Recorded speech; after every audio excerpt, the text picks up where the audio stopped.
or more accurately on learning with recency bias, which is joint work that I've done with Drew Freudenberg, and which is actually the logical continuation of the previous two presentations, since I will speak both about convergence to Nash equilibrium, and I will speak about learning models which exhibit some of what was just described, namely the last, behind the podium, sorry.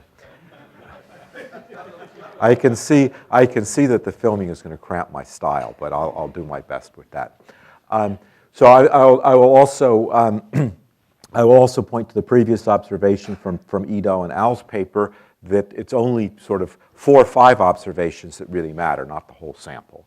So I'm going to talk specifically about learning models with recency bias. And it's just start with the observation which has already been made, that people empirically place more weight on recent observations than on far distant observations. So we're trying to formulate our beliefs or formulate a strategy for taking an action about whether, for example, predict the outcome of a coin flip or something like that. We're inclined to think or act as if the last 5 or 6 flips, those results are perhaps more relevant than those that took place 100 years ago. Okay? And I'm going to look at 2 different models of this. I'm going to start with belief, the evolution, a simple model of evolution of beliefs, or the movement of beliefs over time. I look at 2 different models. One is a deterministic model of deterministic weights, and the other is a sampling model, a finite memory model. And I'll show you exactly what is the connection between those 2 models. They're quite intimately connected with each other. And then I'm going to introduce, I'm interested also in whether learning models have particularly desirable properties. Of course, one property is they should be consistent with the way people really behave. But one would hope that one can have models that are consistent with the way people actually behave and also have the property that they learn well, particularly since people happen to be very good learners in general. And so I will look at criteria for what it means for a model to learn well in the long run, a criteria known as universal consistency.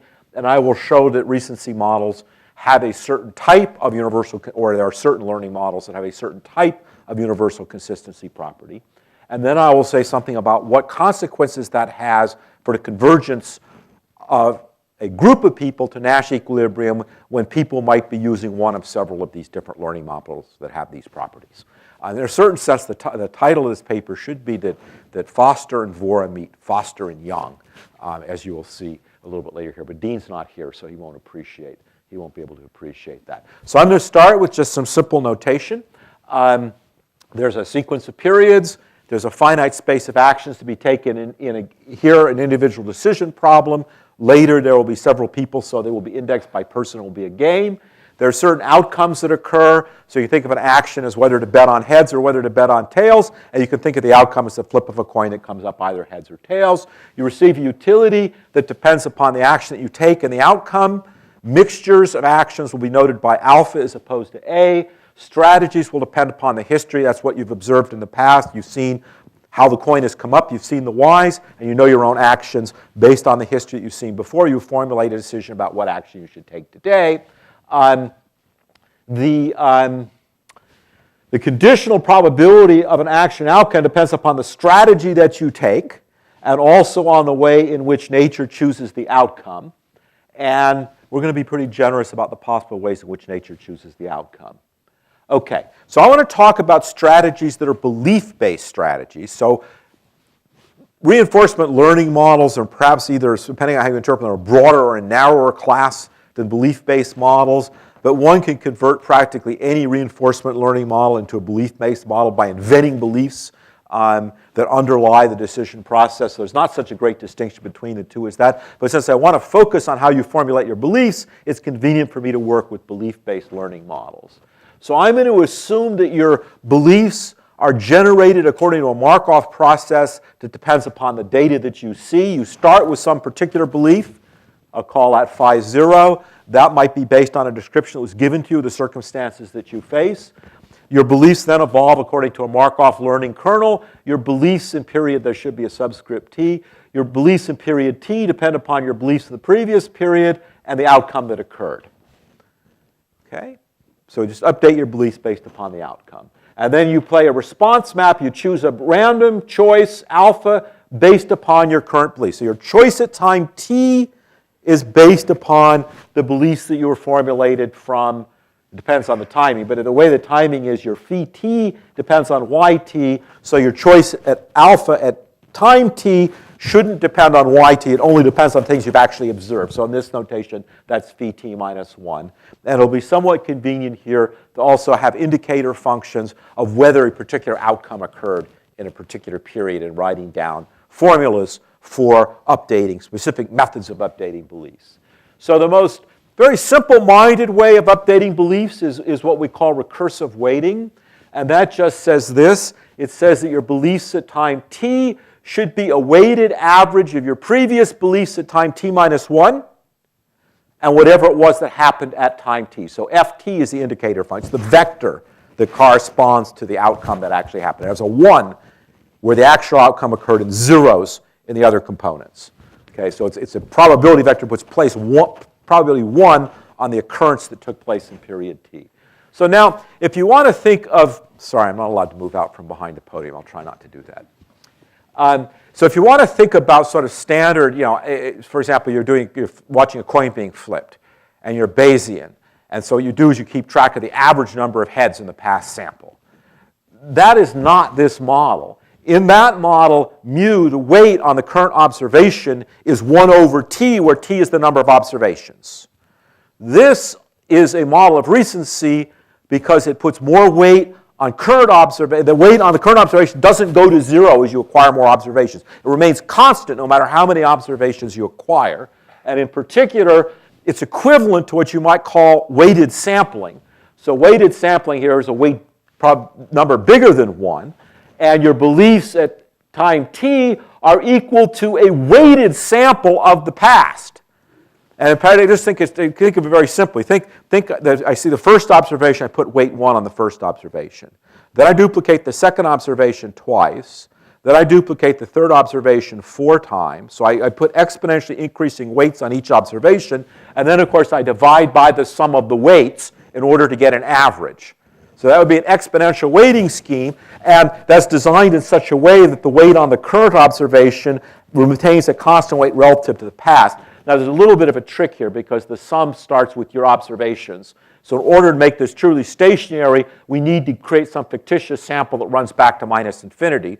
Once we do that, this is actually equivalent to the recursive formulation. The mu in the recursive formulation is equal to 1 minus the inverse of the exponential weighting factor for exponential weight. So this is just a simple way of capturing the idea that more recent observations get more weight than past observations. And specifically here, you can see that if lambda is equal to 2, then an observation 100 periods later gets 2 to the 100th power times of weight of an observation 100 periods ago, which is, say, a lot more weight, basically.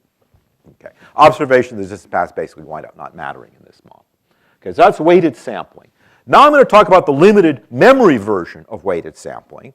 So limited memory version doesn't try to keep track of the entire past, which grows over time, but simply keeps a finite number of observations. So we'll let m be the number of observations you keep in your memory, and we will consider a particular procedure for discarding and incorporating discarding old observations and incorporating new observations.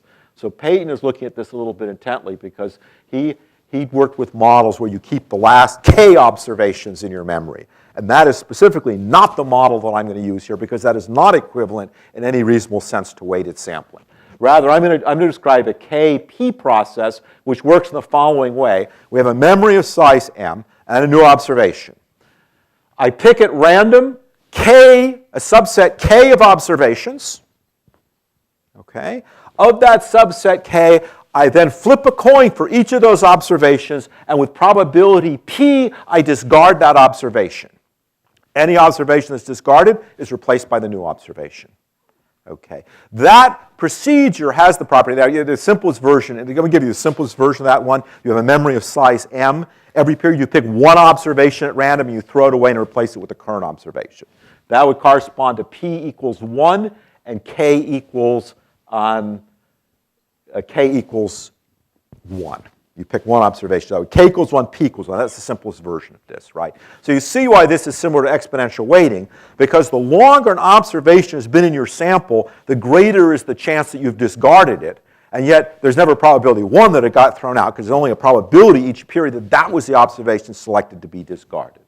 Okay, so that's just a simple limited memory version, but it's actually very similar to exponential weighting, and the correspondence is this. Basically, the probability of an observation being thrown out of the sample is p times k divided by m.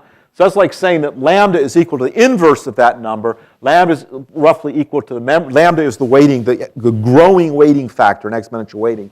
Looks like the sample size divided by pk. Now, what is the exact connection between these two? What we'd like to do is we'd like to establish a relationship. So let's let tilde phi t be the beliefs that are generated by your finite memory. So that's a random variable, right? Your beliefs evolve randomly because which observation gets discarded is random. Whereas if you kept your full sample, you just did exponential weighting, you would have a deterministic sequence of beliefs. And I want to compare how far is the distance between these two. Well, one natural measure is take the expected absolute difference between the two. Okay? And what I'd like to assert is that those two things are close to each other. Now, that obviously can't be true in general, because suppose m was equal to 1 or 2 or something like that. It's pretty unlikely if m was equal to 2 that, you draw two observations at random from the past that they're going to wind up being all that close to the exponentially weighted average of the past. But if the memory is big enough, you might hope that things would be close. And that's what this theorem says. It says fix your exponential weighting factor. Okay? So then you pick your k and your p accordingly. And if you pick a big enough m, the assertion is as m goes to infinity, the expected difference between these two things goes to 0, and it does so uniformly as a function of time. The actual distance can depend upon time because the thing is at the beginning of the sample, you only have a few observations that are real observations, so you can't necessarily hope for things to turn out all that well. Okay, but so these things are very close to each other is the basic result. Okay, so that's actually a means to an end. Just simply understand that both the random finite memory process and the non-random exponential memory process are very similar to each other in the well-defined sense that with very high probability they generate essentially the same beliefs. Okay, so that's observation number 1. Now, I want to say something about how well these kinds of procedures might do asymptotically.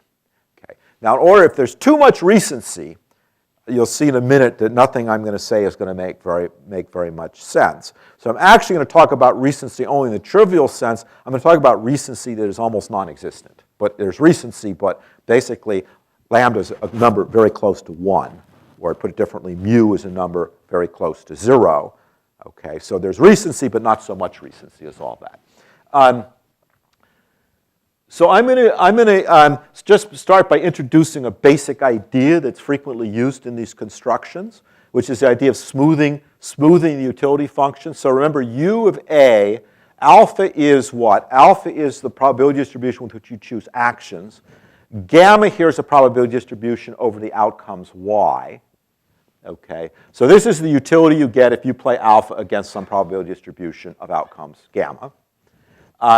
And I'm going to assume that rather than try to maximize that function, you maximize the small perturbation of that function. So zeta here is going to measure how big the perturbation is. If zeta is big, then the perturbation is big. As zeta goes to 0, the perturbation is small. And I'm going to add some small function, nu, of alpha that depends only on what you do. And it's going to have the property that is biased to the middle. That is, in particular, it's going to have the property that the slopes of nu at the boundaries go to infinity, so that when you maximize this function for any given gamma with respect to alpha, you always get an interior solution, meaning you always choose strictly to randomize. Okay? That's going to be my starting point. And that's going to smooth the best response, because whereas this problem is often going to have multiple solutions for alpha, by making nu strictly concave, I can guarantee that this perturbed problem has a unique solution. So it'll actually be a smooth best response function, but yet as zeta goes to 0, it will be very close to the actual best response function. So I'm going to look at something that looks very much like the best response, but it's going to be smooth, which the best response is not, and that actually turns out to be critical in terms of proving long-run properties of learning models. The reason for that is very simple. The reason for that is that randomization is essential if you don't know what opponent you face. If you're worried about worst case analysis, you're worried about an opponent that might be able to outwit you, okay, then it is essential that you randomize, because if you play deterministically, then a very clever opponent can anticipate your move, and by anticipating your move, they can always do the worst possible. And you can protect yourself against that by randomization. Okay, so good long-run properties are always based on randomization. Here's a simple randomization scheme.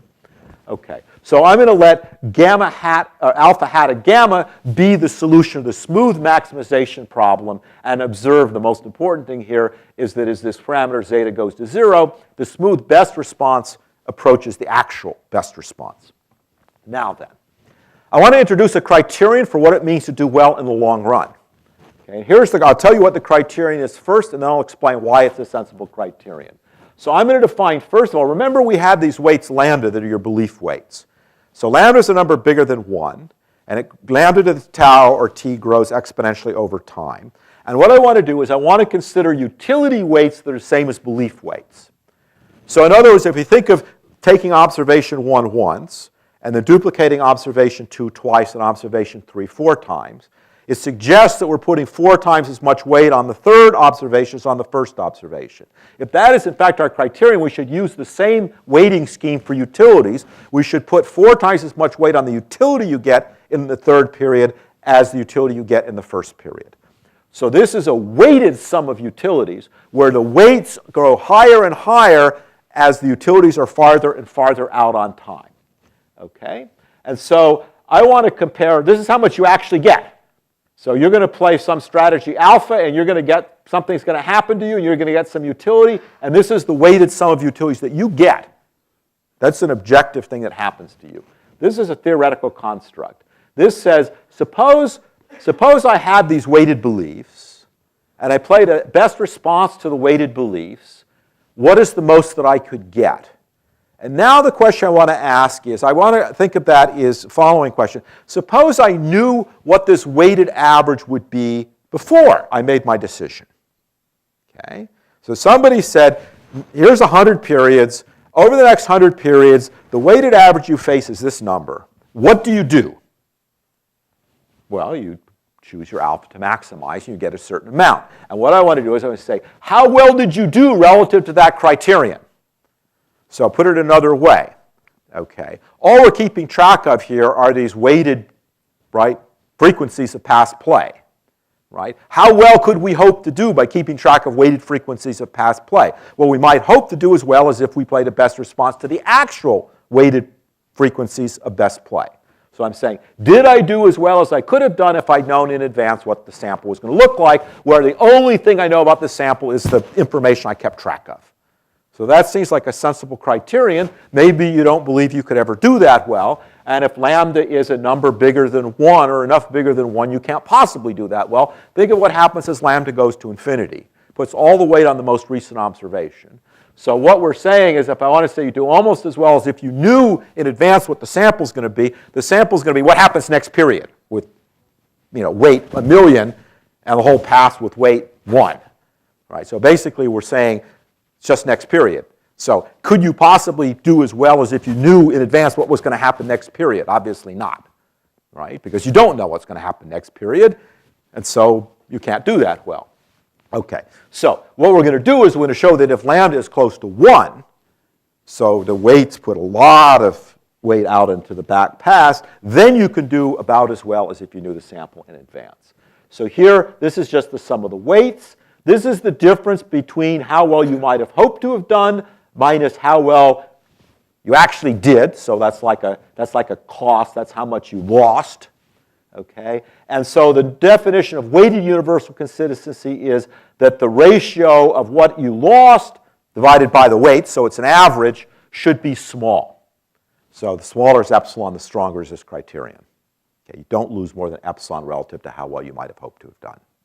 Okay? So that's the criterion for doing well learning in the long run. So the theorem is there's some constants involved, and we need to bound the utility function. But given all that information, the statement is we could put a bound on the average cost. And the bound has the following property. There's two things that go into it. There's zeta that goes into it, and there is the sum of the parameters, which is lambda that goes into it. This term actually goes away asymptotically. So we're dividing by lambda to the t. Lambda to the t is the sum of the lambdas. The lambdas are exponentially growing. So this number goes to infinity actually rather quickly. So this whole thing goes away. Okay. So what we want to do is say, look, take zeta very small. So we're not smoothing very much. We're not perturbing the utility function very much. And once we do that, notice that there's a zeta down the denominator. Once we've chosen zeta, we can choose mu very, very, very small, so that mu over zeta is very tiny, and then we can make the whole cost very small. That's what this says. So it says we can choose the parameters, which are mu and zeta, so that we can make that cost as small as we want. Notice that mu is going to have to be chosen very close to 0. That is to say that lambda has to be very large, very close to 1. Okay? So basically, there's sort of what we already knew that we could do in the case where lambda is equal to 1, where we have non-exponential weighting. We can do it with exponential weighting using this criterion. Okay, so there exist procedures, and the simple enough procedure, keep track of the weighted sample average, and then play a smooth best response to the weighted sample average, and that has, in this particular sense, good long-term properties. That's observation number A. Now, what I want to do is I want to now ask, what does that tell us about the issue that was raised 2 talks ago, which is convergence to Nash equilibrium? So that was, I just did the Foster-Vora part. Now I'll do the Foster-Young part. So I want to ask, suppose everybody uses these learning procedures with these good asymptotic properties. What can we say about convergence to Nash equilibrium? So the simple answer is nothing whatsoever. They cannot possibly be true in general that procedures like this converge to Nash equilibrium. Okay. And actually, the reason for that is pretty simple. So I want to talk here about probability 1 convergence to Nash equilibrium. These are obviously random procedures, but I want to talk about the probability they get to Nash equilibrium and they stay there forever. So I don't want to talk about ergodic probabilities or anything like that. I want to talk about probability 1 convergence. It's really not, it's not possible. Why is it possible? Because the smooth best response randomizes. Okay? So the problem is if it randomizes, it can't really converge to anything. Okay? All right. Well, let's ask a different question. The question I want to pose isn't whether if we use a procedure that has this consistency property will converge to Nash equilibrium, because we know also through examples such as the Shapley cycle that it just doesn't work in general. So I want to ask a different question. I want to say, is it consistent with convergence to Nash equilibrium? That is, if I want to have learning procedures that have the property that they do converge to Nash equilibrium, do I have to give up on good long-run properties? Or can I construct learning procedures that have good long-run properties and also converge to Nash equilibrium? So I want to ask about a possibility theorem. We know that their learning procedures have good long-run properties. We know that there are learning procedures that converge to Nash equilibrium. I would like to know whether the learning procedures do both things at the same time. And that's the final question I want to address here. Okay? So I'm going to actually start by telling you such a procedure. It has a limited convergence property. So this is, in some sense, a result, but it's a first result. I believe that there will later be a stronger result, and I'll describe why and why that might not be true at the end. All right. So first of all, let's choose a particular perturbation function. Let's just make it the entropy function, just for concreteness. That will give rise to an exponentially a logistic best response function. And let's also choose the, let's suppose that the set of observations, we're going to look at a finite memory procedure, and we're going to assume that what we do is we just go through the entire sample and discard each one of those sample with some probability p. So it's a P procedure, but K is equal to M. Okay? All right, and we now have several players, so we define what is observed by a player are the actions taken by the other players. Now that might sound innocuous, but it isn't innocuous at all. It's a very strong assumption. It is the assumption that makes this work. We'll come back to that. Okay, so here's the procedure. We pick some various numbers. Having picked those numbers, what we're going to do is we're going to choose a exponentially weighted procedure, right, a particular lambda for beliefs, particular mu, which is equivalent to lambda, so that we hit certain targets of we're able to be universally consistent within certain particular predefined bounds. And second of all, we're close enough to best response that if something's a strict enough best response, it's played with very high probability. So basically we calibrate this procedure. Then what we do is we replace it with a limited memory procedure, so therefore a procedure that has a finite memory, right, which is calibrated to do almost exactly the same thing, and then therefore we calibrate it so that it gives almost exactly the same beliefs as the weighted procedure. So here's the thing. We only know how to prove universal consistency for weighted procedures, not for random procedures, but we've proven that random procedures are very close to weighted procedures. Therefore, if we first calibrate a weighted procedure, and then we choose a finite memory procedure that's close enough to the limited memory procedure, it follows that that must be no more than sort of twice as badly universally consistent as the original one. So therefore, we have now a method of constructing finite memory procedures that have this universal consistency property, approximate universal consistency property. So we're going to start with one of those, and then we're going to do one other thing, and it's that one other thing that actually is critical. The one other thing is what I'll refer to as stickiness. And the basic idea is stickiness. So what is it you need to get probability 1 convergence to Nash equilibrium? What you want is people who do a lot of randomization if they're not in a Nash equilibrium, so they get there by some accident, and then you want to make sure that if they're at a Nash equilibrium, they stop randomizing so that they stay there. This will sound, no doubt, familiar to Peyton. Okay. So how are we going to do that? So we're going to introduce a state which I will call the stuck state. This is at the level of the individual. So at the stuck state, you do whatever you do whatever you did last period. Okay. At the non-stuck state, you randomize. So here's how it's going to work. If in your finite memory all of your observations are exactly the same, okay, and if there is a best response to those, a strict best response to those identical observations that you would have played anyway with very high probability. So we look at the finite memory procedure, right? And we say, if everything's identical and you would have played the thing with very high probability anyway, then instead play it with probability 1. So in case you're going to do 99% of the time you're going to play this action, instead play it 100% of the time. Otherwise, do what you're going to do the randomization you're going to do using your smooth best response. Okay. So that's pretty close to being the same procedure. The only thing that really differs is if you're going to do something with very, very high probability anyway, now you do it with probability 1. So this is constructed in the following way. If you happen to be at a strict Nash equilibrium, then everybody gets into the stuck state, and they just do the same thing. So if their observations are all identical, everybody has identical sample of a strict Nash equilibrium, then they're all stuck. They do the same thing another period, so then necessarily the next set of observations will have to continue to be identical.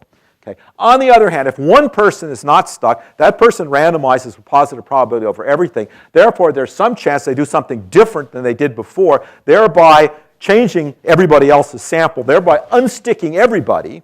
And as soon as everybody is unstuck, they all randomize over everything. So the particular outcome that period could be anything. And moreover, we cleverly constructed the memory procedure so there's a positive probability. We throw out all the observations and replace them with a current observation. And of course, we could have randomized onto the strict Nash equilibrium and so gotten there by accident and then thrown out all the observations. So if we're not at a strict Nash equilibrium, there's a positive probability of getting there in 2 periods. Okay? That's a Markov process, so that's pretty much it. Now, strictness played a pretty big role in this. This is just a statement of the theorem I just gave you, which is that it all works. Strictness played a pretty big role in this. Okay? And the reason, it's not the strictness that matters. You can fix up strictness basically by throwing in epsilons. In particular, the following theorem can, I think, be proven relatively easily using the same techniques. And that is that we could design a slightly different procedure that would converge to any epsilon mixed equilibrium, which would always exist for appropriate choice of epsilon, provided that the mixed strategies are observable. What does it mean for mixed strategy to be observable? It's like I flip a coin that you can't see, but then at the end of the period I show you the coin, so you can tell what strategy I was using. In that case, we can do exactly the same trick that I just did, which is we can talk about my finite memory sample having all the observations being exactly the same.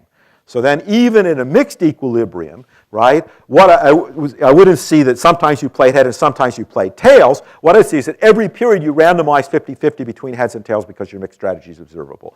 That would make the same method of proof work. Now, this is why I said it's very strong to assume that what you observe Y is equal to what your opponents actually did, because it's basically saying that there's no noise. Okay. If there is noise, and there are two forms of noise. One is that your opponent's randomized, you just observe the outcomes of the randomization. You observe whether they played heads or whether they played tails, but not that they were randomizing 50-50. Or if there's noise because you observe an outcome that's merely correlated with what other people played. So for example, you observe your own sales, and you don't observe the actual prices that were set by competitors, right? Then these things would fail. Now, as it happens, there are things that will converge to mix. Just take the mixed strategy case. Forget about the other kind of noise. There are things that will actually converge to Nash equilibrium. They're decentralized. Hart and Moscheles construct examples of those things. However, they're terrible learning procedures because what they have to do is they have to stop because they converge with probability 1 to Nash equilibrium. Once they stop, imagine some nasty person who was really out there trying to trick you. First, they get you to go to Nash equilibrium by tricking you. Once you're stuck there, doesn't matter what you see, you're always going to stay there. Well, fine. Now they start doing nasty stuff to you because they know you're never going to move. Okay, so you can't really have good learning properties for that. So the only thing you really could hope to do is do what Foster and Young actually did, which is to show that in the ergodic distribution, if we want to deal with mixed equilibria, in the ergodic distribution, there's very high probability that you're at a Nash equilibrium, but not that you stay there forever, because you'll certainly leave and then hopefully come back and stay there again for a long time. So the last goal, which is not realized in this paper, is to show that you can do what Foster and Young did, but that you, and I don't actually know, I don't think they know either, I don't have any reason to believe the particular strategies they proposed were universally consistent. I have to say I don't actually know whether they were not universally consistent either, but what we'd like to do is eventually to be able to say, yes, indeed, there exist procedures that are universally consistent, that deal with all equilibrium, mixed and strict, okay, and with very high probability yield Nash equilibrium in the long run. I'll stop there.